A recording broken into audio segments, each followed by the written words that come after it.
because I had just started trying to carve by hand with a flex shaft. I took a ball burr to a piece of agate. Sure enough, right across the surface of it, that was polished. I'm like, oh, okay, that sucked. So it caused me a lot of extra work. For sure. But that makes sense if you start it here and then, but you're not moving around, so you're going to get grooves. Totally. So, yeah. Or you just keep a really steady hand and go fast, or spin it extremely fast and just light pressure. So. And Gerald was telling us how he uses all the bamboo chopsticks. He makes tools. Yeah. Oh yeah. Bamboo is your friend.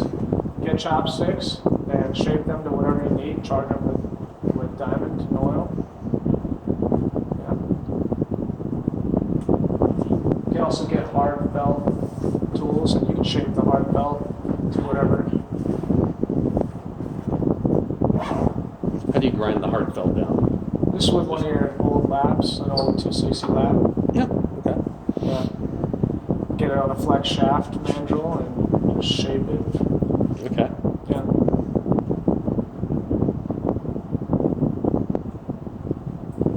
Let's take a look.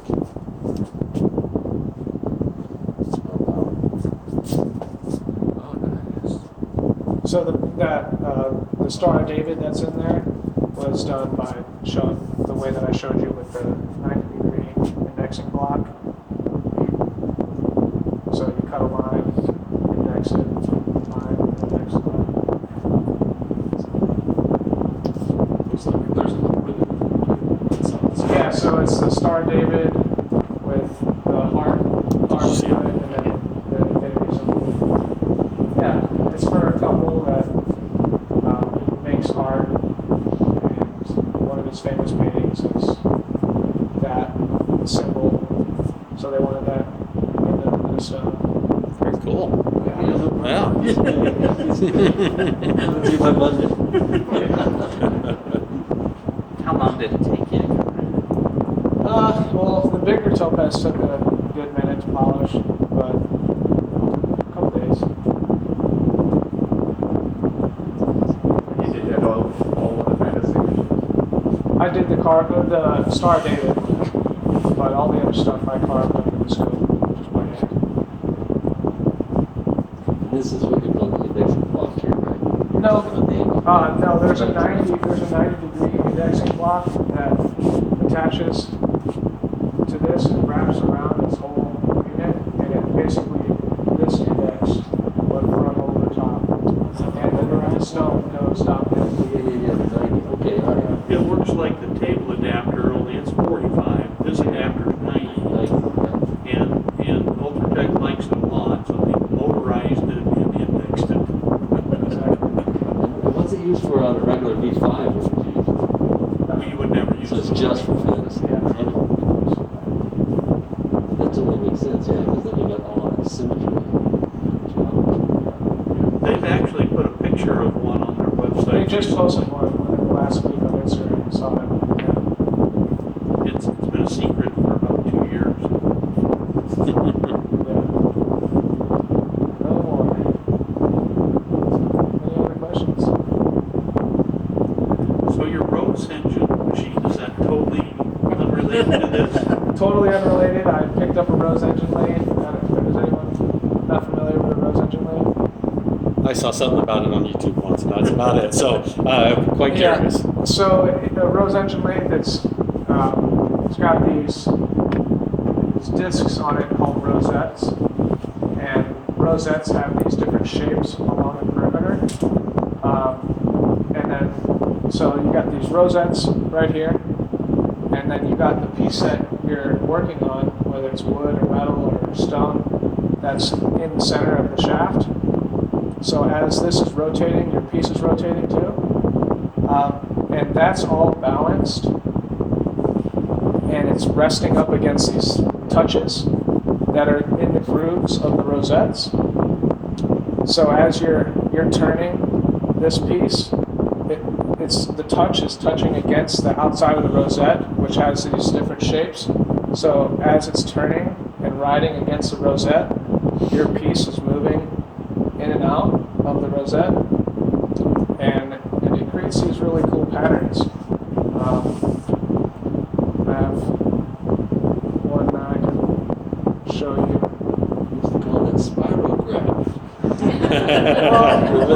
Similar concept, huh? Yeah, well, so that's a little bit different. This is more of what I'm describing.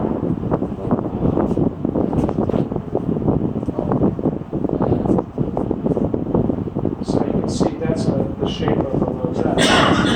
So as it's turning, it's carving in and out. So I'll pass my phone around so everyone can see.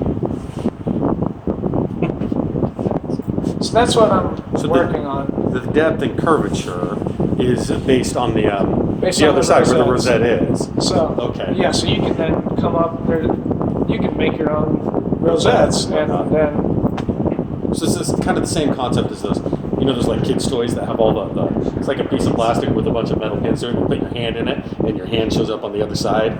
Almost the same thing. Of course, there's movement, but is that the idea? So whatever impression you make on this end, or the rosette, will be what's impressed into the stone. it's So not curving and necessarily impress. It's more of like your work. So of course, the machine or the rosette is going to produce a certain shape, or it's going to move the stone in and out at a certain rate. But your cutting tool is stationary, and the stone is moving. So let's say your cutting tool is moving like this. The stone is moving in and out. Okay. It's the cutting tool.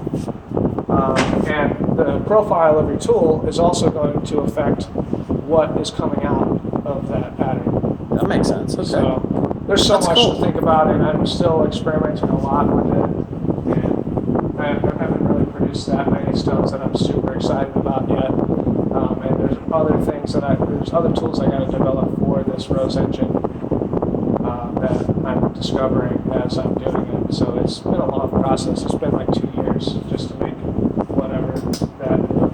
that. Wow. But working on some other stuff.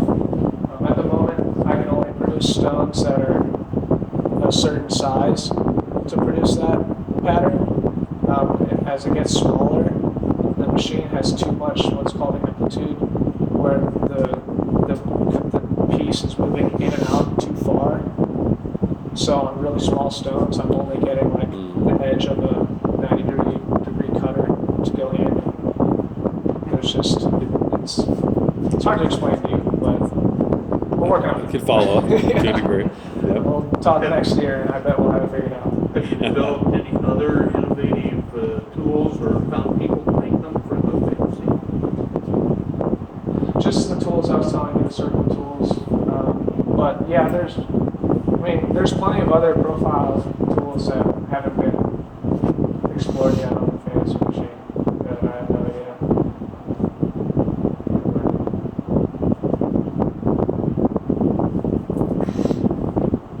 Well, thank you, Nolan. Well, when we were looking for presenters, I had reached out to Dalen, and Dalen, I don't know if he came this year or not, or he said he was going to be at the booth, but he highly recommended you among a few others, and just said, these guys are pioneering these new methods, and you certainly are.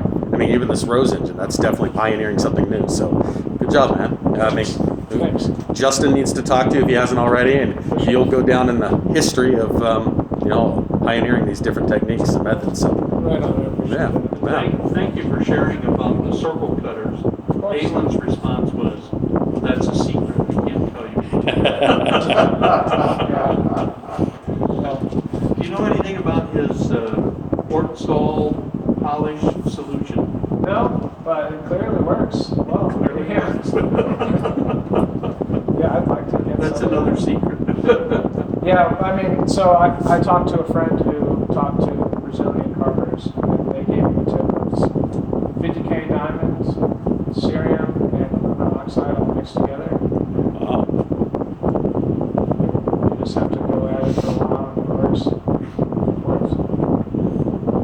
No, on his, he just puts one part on and brushes it on. I know, I don't know how that And works. it must do a microscopic dissolving of the surface. Yeah, something's going on there. It works really well. Well, any other questions for Nolan? All right. Well, Nolan, thank you so much for your time.